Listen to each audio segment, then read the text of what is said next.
Mumpung kita bersilaturahim dan bermultaqo dengan Yang Mulia Profesor Dr. Kiai Haji Ma'ruf Amin, ada beberapa hal yang mungkin perlu disampaikan secara langsung kepada beliau. Kami urut dari Kabupaten Sampang. Yang terhormat Bapak Kiai Haji Syafiuddin Wahid mungkin mengawali untuk menyampaikan kepada beliau. Dipersilakan.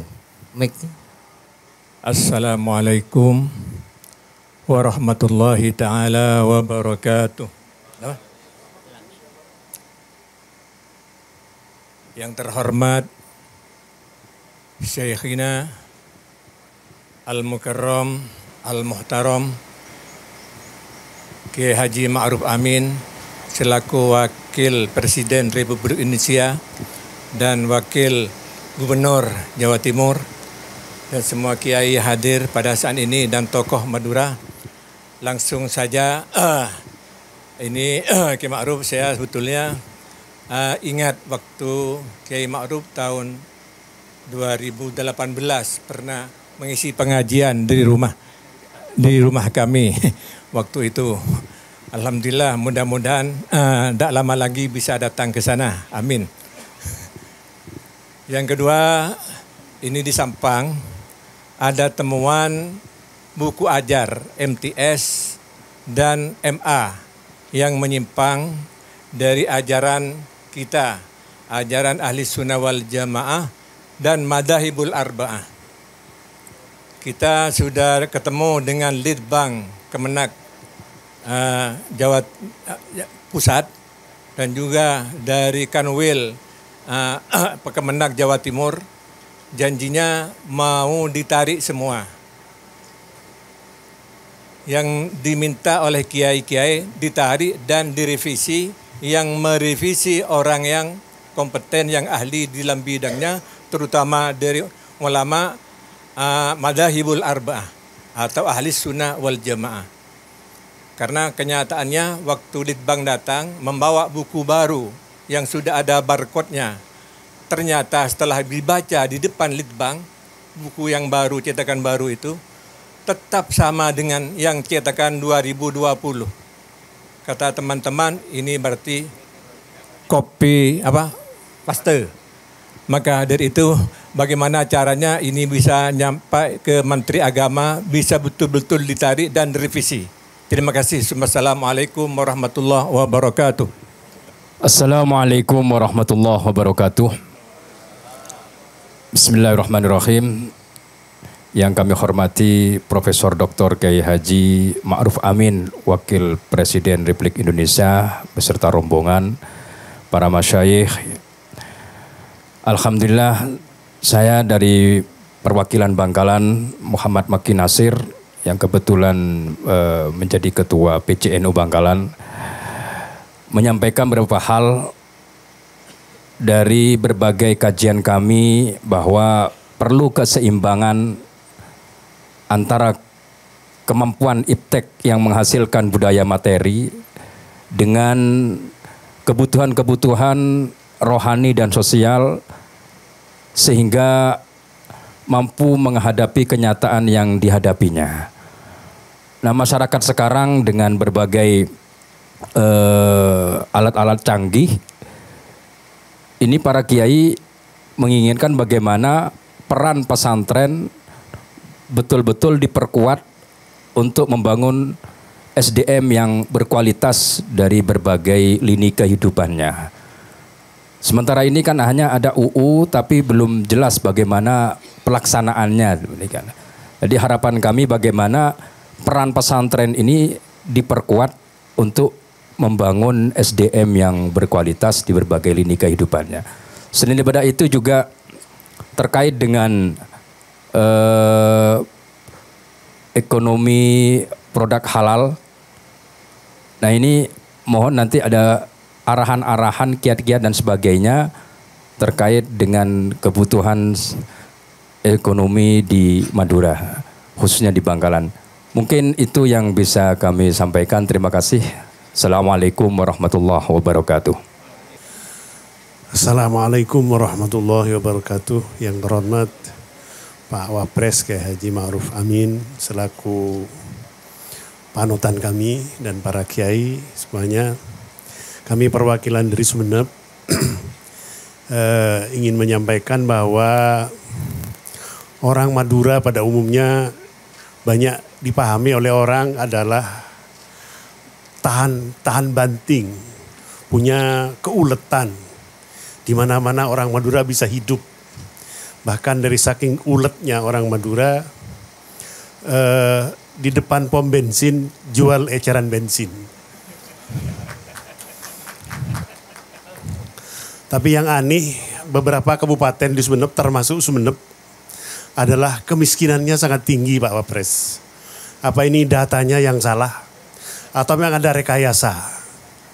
Mohon dari Pak Wapres mendapat atensi, sekaligus kan ada Pak Wagub, mudah-mudahan Pak Wagub juga bisa memberi atensi. Yang kedua, Sumeneb itu kabupaten kepulauan, ada 127 gugusan pulau, jadi perlakuannya mestinya khusus, karena infrastrukturnya sangat membutuhkan infrastruktur yang khusus di kepulauan, sehingga padahal SDM Sumeneb sangat luar biasa, minyak dan lain-lain, tapi belum dirasa oleh mayoritas masyarakat Sumeneb. Terima kasih. Assalamualaikum warahmatullahi wabarakatuh. Assalamualaikum warahmatullahi wabarakatuh. Yang kami ta'zimi Al-Mukarram Profesor Dr. Kiai Haji Ma'ruf Amin, Wakil Presiden Republik Indonesia. Yang kami hormati Bapak Wakil Gubernur Jawa Timur, Ustadz Emil Dardak, yang kelihatannya sangat simpatik sekali. Pengasuh pesantren Al-Anwar yang saya hormati. Kami tidak akan bicara pemekasan Bapak Wapres, tapi secara makro kami akan bicara Madura. Kalau kita bicara Madura, maka lembaga atau panutan atau tokoh yang sampai sekarang paling ditaati oleh masyarakat Madura adalah pondok pesantren dengan kiainya. Itu tidak bisa terbantahkan. Bahkan kadang-kadang orang Madura itu mulai dari hal yang terkecil sampai yang terbesar, kalau ada masalah pasti larinya kepada kiai. Mulai dari mau menggali sumur, sampai hol orang tuanya, sampai hal yang paling besar itu pasti larinya ke kiai. Jadi semua tetek bengek yang terkecil sampai yang terbesar itu ujung-ujungnya pasti lari kepada kiai. Ini sampai sekarang masih bertahan budaya itu di Madura. Ada suatu hal yang rupanya kurang mendapat semacam atensi dari pemerintah, yaitu tentang adanya pondok pesantren. Saya keliling di Madura ini bahwa ternyata pondok pesantren di Madura ini hampir banyak sekali yang sudah punya lembaga tinggi, sekolah tinggi, mulai dari ada institut, bahkan ada yang sudah universitas, yang banyak itu masih sekolah tinggi. Mereka rata-rata berjuang dan berkreasi atas kemauannya sendiri dan kemampuannya sendiri. Terus terang kami tidak akan bicara bahwa pemerintah tidak hadir, tapi pemerintah hadir, tapi volumenya itu sangat kecil. Oleh karena itu barangkali ini sesuatu kebijakan yang memang sangat mudah untuk dilaksanakan. Sudah waktunya pemerintah untuk memberikan kebijakan dan kelonggaran-kelonggaran kepada para pengasuh pondok pesantren, terutama dalam rangka melaksanakan pendidikannya, terutama lagi pendidikan tingkat tinggi. Karena terus terang kalau kita baca aturan, kemudian pensyaratan, sangat sulit sekali untuk mendirikan sekolah tinggi. Bermacam-macam syaratnya dan sangat sulit untuk dipenuhi oleh orang-orang yang ada di Madura ini. Oleh karena itu barangkali sudah waktunya pesantren ketika diberi tanggung jawab, insya Allah tidak akan pernah lari dari tanggung jawab itu. Pesantren ketika diberi amanah, insya Allah tidak akan pernah lari dari amanah itu. Ada pepatah yang mengatakan, sekali layar berkembang, pantang bagi kita untuk surut kembali. Ini bahasanya orang Madura. Mun lajar la berkembang, belajar la abuka, tau le nyorot, makisalangka tau le nyorot. Ini kacak Madura na Pak. Sepuluh Pak Kiai. Ini bahasa Maduranya Pak Kiai. Ya. Saya kira ini Pak. Jadi tolong pesantren yang sudah mulai berkembang dengan kreasinya sendiri, sudah melangkah ada pendidikan tingginya, itu saya kira pemerintah wajib hadir di tempat itu, Pak. Karena bagaimanapun benteng kita terakhir nanti, ketika kita sudah masuk di era globalisasi yang begitu bebas, maka pesantrenlah yang akan menjadi benteng terakhir umat Islam, terutama di Madura ini. Terima kasih. Assalamualaikum warahmatullahi wabarakatuh. Assalamualaikum warahmatullahi wabarakatuh. Yang saya muliakan Bapak Profesor Dr. Kiai Haji Ma'ruf Amin, Wakil Presiden Republik Indonesia.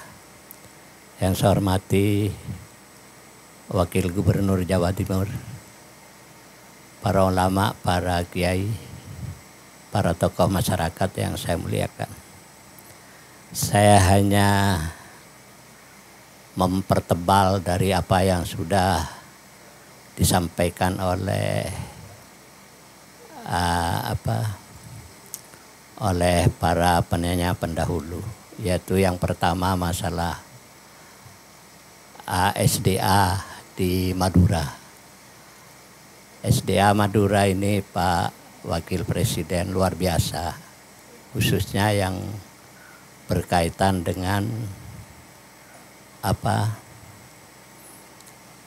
gas. Karena menurut data yang saya ketahui itu ada 22.1, awalnya 11, sekarang sudah 22.1 orang atau perusahaan yang mengeksplorasi di Madura, apakah itu di daratan maupun di lautan. Yang kedua, seperti dikatakan tadi, katanya Pak Wakil Presiden, undang-undang pesantren ini belum ada istilahnya, turunannya. Apakah itu peraturan pemerintah, apakah itu perpres dan lain sebagainya. Sehingga barangkali ini nitip pesan kepada Bapak Jokowi agar segera dibuatkan perpresnya atau peraturan pemerintahnya, sehingga para bupati kalau mau menganggarkan pesantren ini belum ada juklaknya. Bahkan Bu Gubernur itu mau buat perda, tapi ada ini kata beberapa anggota DPR, cantolannya ini kemana? Wah, langsung ke undang-undang begitu. Tapi saya tidak tahu apa sudah diresmikan atau tidak perda tersebut. Ini penting agar, karena sebagaimana tadi disampaikan bahwa pesantren ini perannya luar biasa. Itu pun bukan hanya di Madura, ya semua pesantren seluruh Indonesia ini perannya luar biasa. Ketika perguruan-perguruan negeri ini sudah tidak mampu menampung karena persyaratannya yang luar biasa dari segi dana dan lain sebagainya, nah ini pesantren yang menampung. Sehingga kalau dihitung di Madura ini perguruan tinggi swasta itu ada 40, dan itu paling banyak ada di pesantren. Perguruan tinggi negeri satu yaitu Universitas Trunojoyo, itu tidak perlu dibahas karena sudah negeri. Ini yang barangkali pemerintah ini harus sudah betul-betul memperhatikan. Dan kata Kemuhdar tadi bisa mempermudah. Saya dengar itu izin itu masih ada moratorium, khususnya di lingkungan perguruan tinggi agama. Ini yang barangkali Bapak Wakil Presiden harapan kami. Saya kira itu. Terima kasih banyak. Wallahul muwaffiq ila thoriq. Wassalamualaikum warahmatullahi wabarakatuh. Assalamualaikum warahmatullahi wabarakatuh. Bismillah, alhamdulillah, wassalatu wassalamu ala rasulillah wa ala alihi wa sahbihi wa mawala. Para ulama yang saya hormati, pimpinan Nahdlatul Ulama Syuriah Tanfidiyah Kabupaten Bangkalan, Sampang, Pamekasan, dan Sumeneb, pengurus Basra, Sekjen Basra, dan para hadirin sekalian. Saya bersyukur hari ini bisa bertemu kiai-kiai semua, para ulama, dan memang lama saya tidak bertemu dengan Basra, dengan apa lagi, Auma ya, ada. Dan saya kira pertemuan dengan ulama tentu sangat penting. Yang pertama, pemerintah ingin menyampaikan terima kasih atas partisipasi ulama selama ini dalam menjaga ketenangan, ya, kedamaian di masyarakat. Nah, ini peran ulama juga, sehingga dan juga berjalannya pembangunan nasional berjalan dengan baik, sehingga ekonomi kita bagus, COVID juga bisa diatasi. Ya. Ini semua tentu peran ulama dan juga tentu doa-doa yang disampaikan oleh para ulama. Biasanya kalau salat subuhnya itu kan, Allahumma dfa'ana al-bala wal-ghala wal-waba wal-corona wal-amrad dan semuanya itu didoakan oleh para kiai. Ya, karena itu di negara lain banyak dampak COVID itu luar biasa rusaknya. Tapi kita Indonesia itu termasuk negara yang berhasil menjaga dampaknya tidak terlalu berat, walaupun berdampak tapi tidak terlalu berat. Dan ini tentu berkat doanya para kiai, para ulama yang terus berdoa untuk kebaikan bangsa dan negara. Dan sebenarnya untuk pesantren ini sudah ada undang-undangnya, ya memang. Nah sekarang kita sedang mengimplementasikan undang-undang ini sehingga ada satu, misalnya supaya ada dana pesantren. Itu satu yang lagi yang kedua itu di dalam pembahasan rencana undang-undang pendidikan nasional itu salah satu yang dibicarakan itu adanya tidak sama diskriminasi antara pendidikan agama dengan pendidikan umum di tingkat daerah. Ya. Kalau di pendidikan umum itu ada APBD-nya, baik di provinsi maupun di kabupaten kota. Tapi pendidikan agama selama ini tidak ada karena dianggap urusan agama itu urusan pusat yang tidak diotonomi daerahkan. Jadi kalau ada yang berani itu memang inisiatif daripada pemerintah daerah itu. Dalam pertemuan terakhir menjelang akan disampaikannya undang-undang, kita meminta supaya disamakan antara pendidikan umum dan madrasah. Ya. Karena walaupun masalah pendidikannya agama, tapi rezimnya rezim pendidikan. Lalu agama lain, tapi pendidikan lain. Jadi supaya ini dimasukkan dalam rezim pendidikan.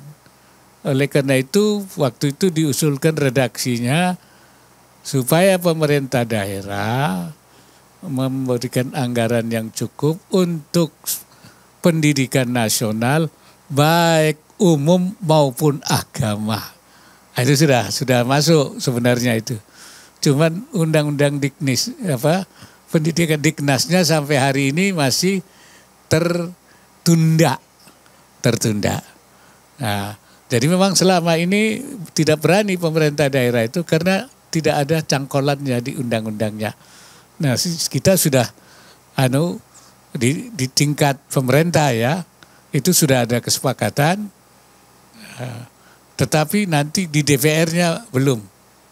Saya sudah minta bantuan orang-orang di DPR supaya nanti rumusan itu, sehingga antara pendidikan umum dan pendidikan agama akan memperoleh perlakuan yang sama.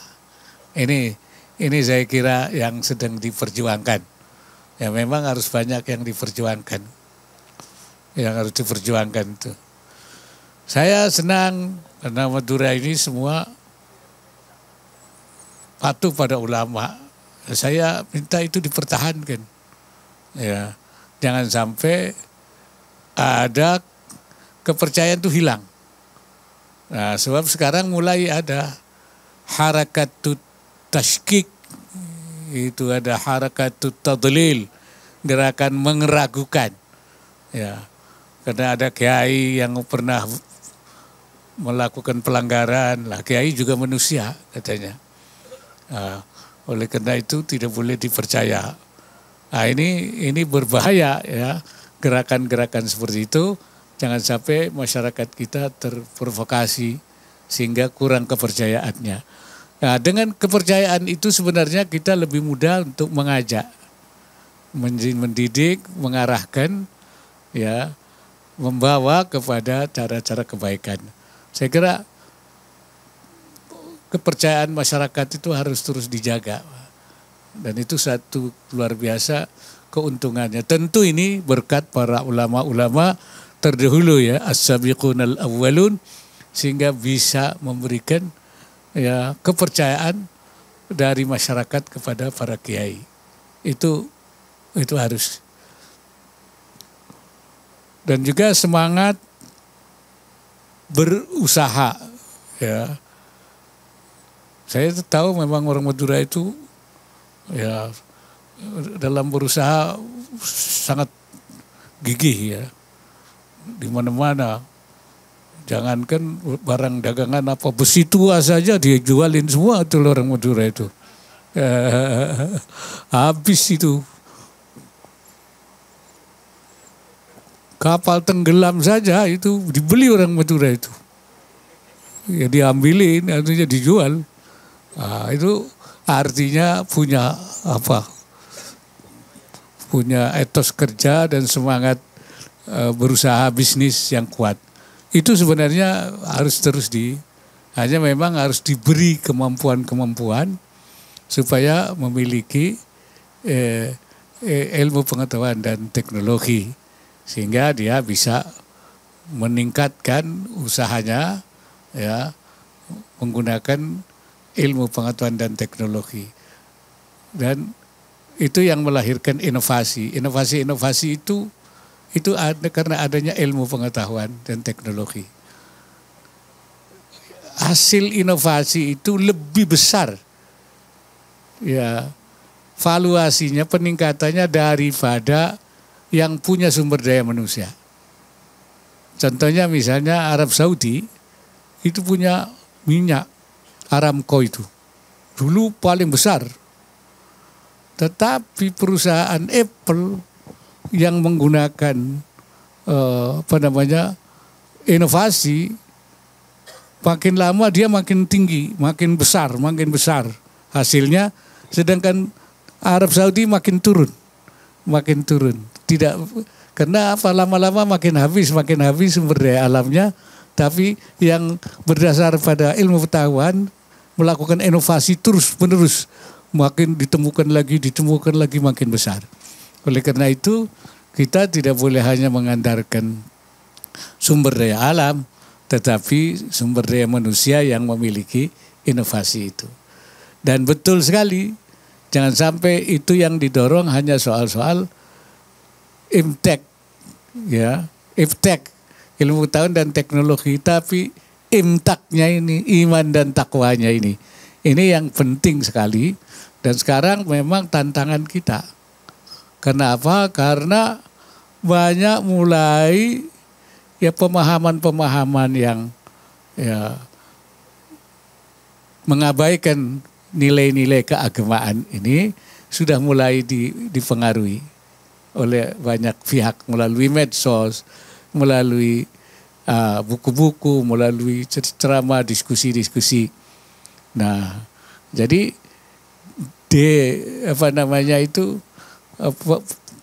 untuk melemahkan ya, mantik imani itu logika keimanan, ya itu sudah dilemahkan, ya dengan logika keduniaan, sehingga jangan sampai ini menjadi sesuatu yang kemudian mempengaruhi masyarakat. Disinilah yang saya katakan peran pesantren sebagai benteng, ya hasnun hasin, ya benteng yang kuat. Jadi kalau dulu yang kita hadapi itu perubahan dengan agama baru yang dibawa oleh penjajah dan berhasil pesantren menjaga mayoritas. Nah sekarang ini ada upaya-upaya untuk melakukan menghilangkan agama, melemahkan agama.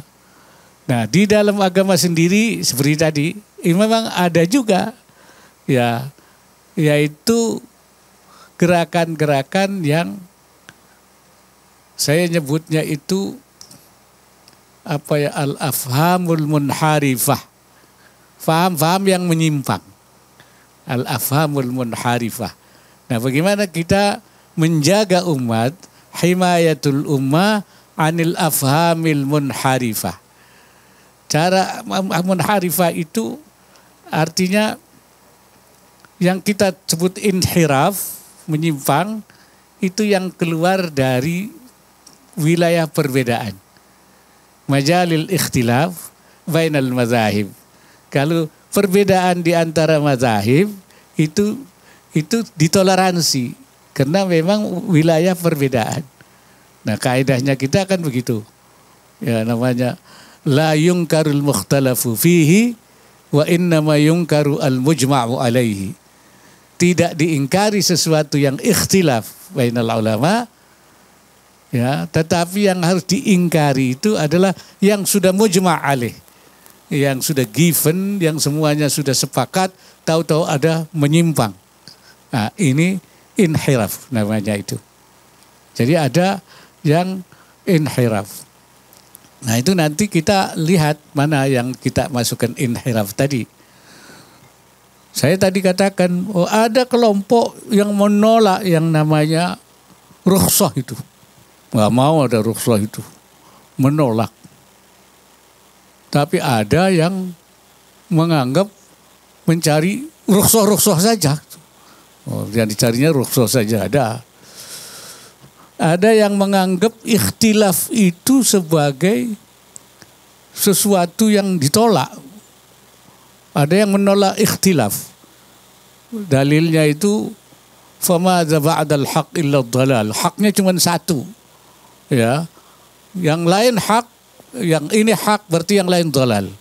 Nah, ini paham yang inhiraf menurut saya. Itu. Kenapa? Karena tidak mentolerir adanya ikhtilaf. Padahal ikhtilaf itu ditolerir. Nah, kemudian ada juga yang sebenarnya inhiraf dianggap ikhtilaf. Padahal itu menyimpang, tapi dimasukkan di dalam wilayah ikhtilaf. Nah, jadi kita ingin supaya memproporsikan mana yang ikhtilaf itu harus ditoleransi dan mana yang inhiraf itu harus diamputasi, dipotong. Gitu. Di sini nanti harus ada kejelian. Jadi kalau ada hal, nah ini kita menjaga faham yang seperti ini, yang inhiraf, ya, dan juga menolak adanya ikhtilaf. Sebab ikhtilaf itu sesuatu yang niscaya saya bilang. Kenapa? Kalau tidak Allah tidak menghendaki adanya ikhtilaf, tentu nasnya semua qat'i semua. Semua qat'i, sudah nggak ada lagi tafsiran lain, qat'i semua. Ya, nggak ada yang zanni. Tetapi di nas itu ada yang qat'i, ada yang dhanni. Berarti Allah memberikan peluang untuk ikhtilaf karena adanya dhanni. Jadi ikhtilaf itu sudah istilah memangnya disediakan oleh Allah Subhanahu wa taala. Tetapi kalau inhiraf, itu yang harus kita.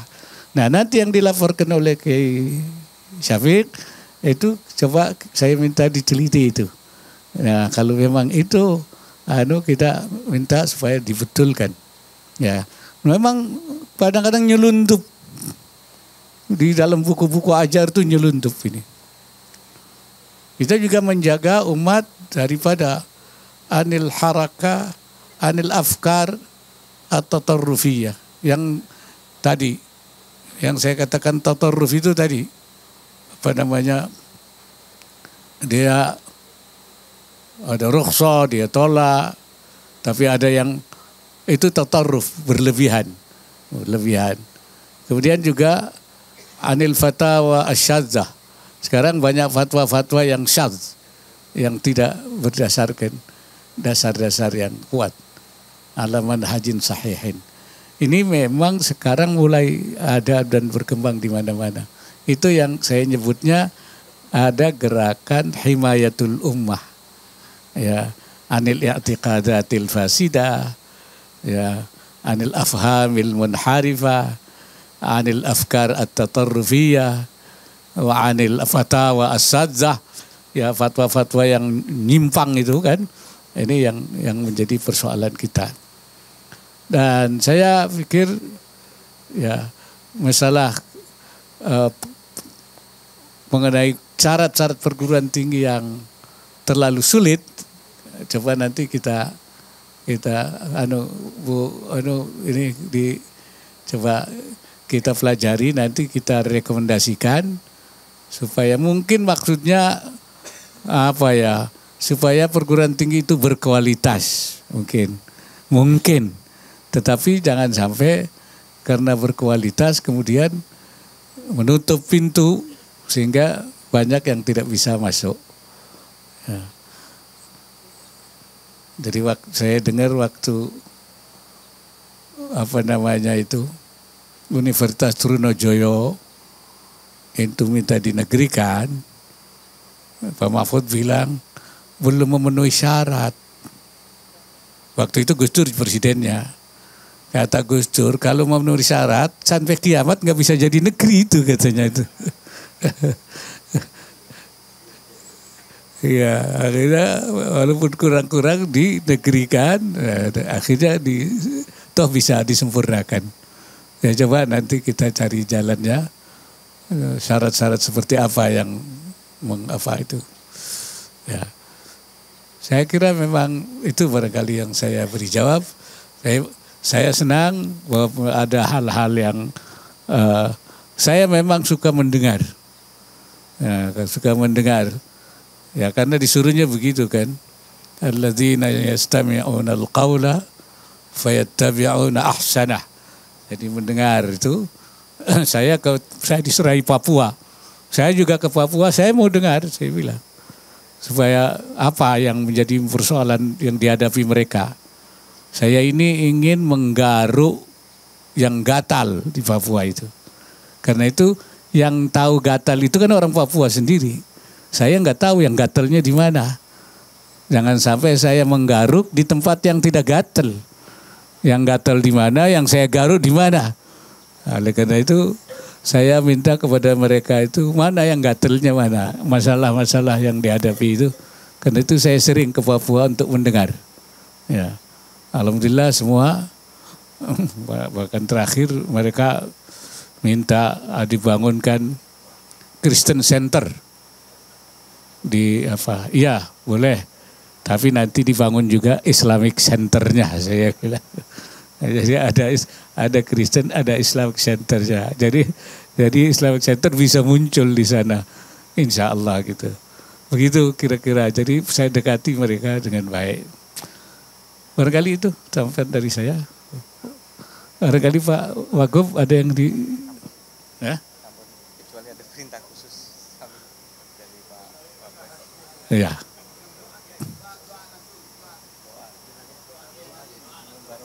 kiai-kiai gitu. Ada.